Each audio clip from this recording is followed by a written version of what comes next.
Hello and welcome back to Vox Terra. You might have heard recent headlines like these. Biden announces US would send troops to Taiwan if China attacked. And you might be like I might have been when I was younger, thinking, yeah, this is a good thing, let's get tough. Well, I'm not seeing it that way any longer. And let me tell you why. First of all, just consider that admonition in the Bible to look at the mote in your own eye before you go around criticizing your neighbor, and also blessed are the peacemakers. Well, how are you going to get to peace if you're not seeing how something looks to someone else? Seeing the underemphasized stories, the devil in the details. And in my opinion, the biggest devil in the details is the economic interests at stake that are not being exposed, or talked about at least. So start your analysis with the millions of dollars spent by the defense industry going to American politicians, yet underexposed.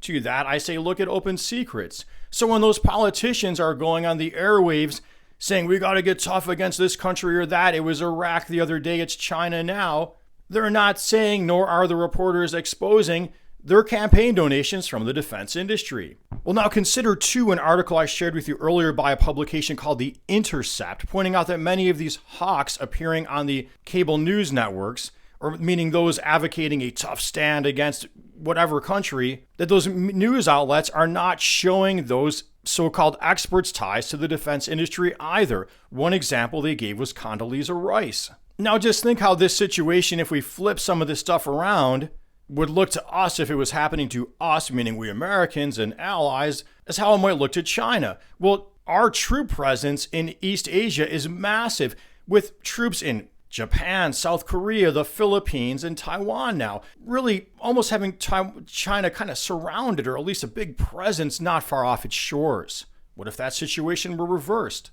Consider our amount of nuclear warheads, and here I'm citing to the American Federation of Scientists, compared to China's. Over 5,000 on our end, and over 300 on theirs. 5,000 to 300, roughly.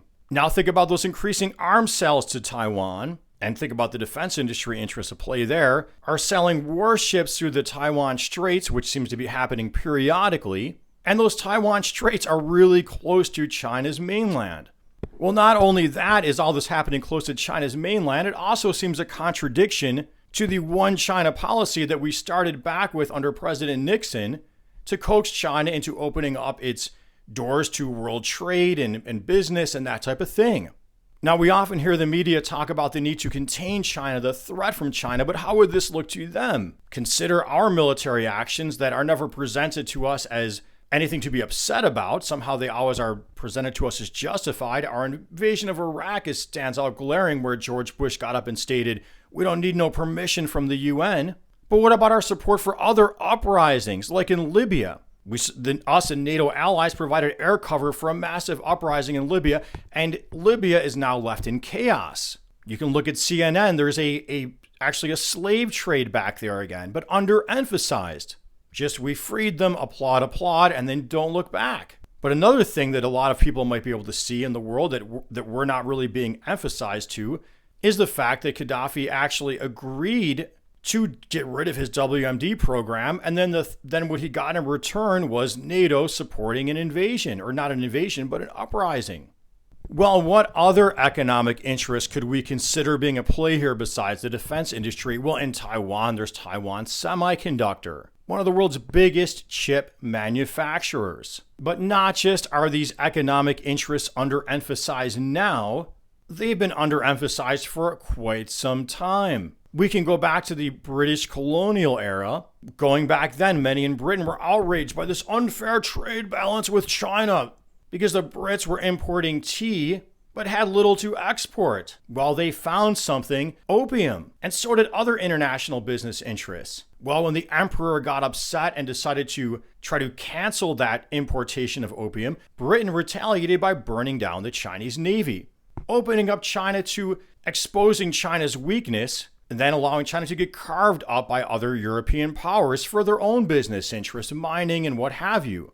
We, the US, played an underreported role during all this time period. When the Chinese had their Boxer Rebellion, we sent troops in to help quash it. Well, the list of underreported, undertold history could go on if you're willing to look at it from someone else's point of view. It's all there, just not emphasized. And in the case of this heavy focus on foreign adversaries, in the case of China, it drums up prejudice against people who look Asian living within the English-speaking world. Now, maybe you think you're real cynical and you know it all, and you're like, hey, you know what, Vox Terra, what you're saying makes some sense and there's some truth in it, but guess what? That's how the world works. If we don't do it to them, they do it to us. Well, you know what? I don't think that's true either. What do I mean by that? Think about this, the height of the British Empire, the height of it.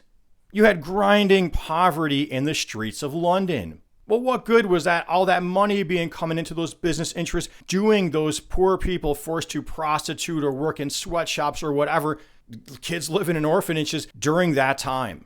In my opinion, for the most part, focusing on foreign adversaries serves to protect established business interests at home and distracts attention from positive change that could be made. Take the example of COVID-19. The media got major swaths of the public revved up against China, starting with the so-called the wet markets or whatever the way animals were treated there. Well, that took everyone's eyes off of how the factory farm treats animals here within our own borders.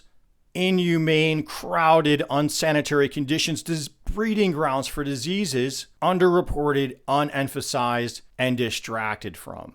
Something we could have actually done something about. Well, ditto for climate change and global warming. I've heard China use as an excuse not to curb greenhouse gas emissions going back to the 90s. And by threatening them like this, I mean, that's how it looks to me, so it must look that way to some of them.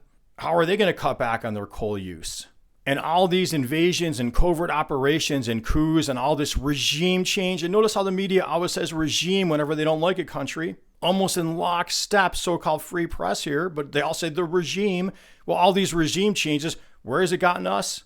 Where has it gotten the country where there's been the regime change? Both left off in a worse situation. Almost every time, if not every time.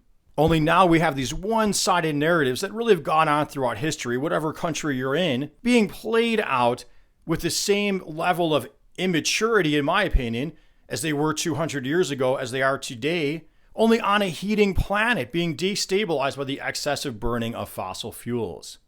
It's time to stop taking this knee-jerk, rattling your saber at the foreign adversary, start thinking how it might look to them, and look maybe to the United Nations or International Treaty for Conflict Resolution, but not continuing this might makes right strategy. Well, hey, I hope you found this video helpful, interesting, informative, and if so, please make sure you're subscribed to click the notification bell.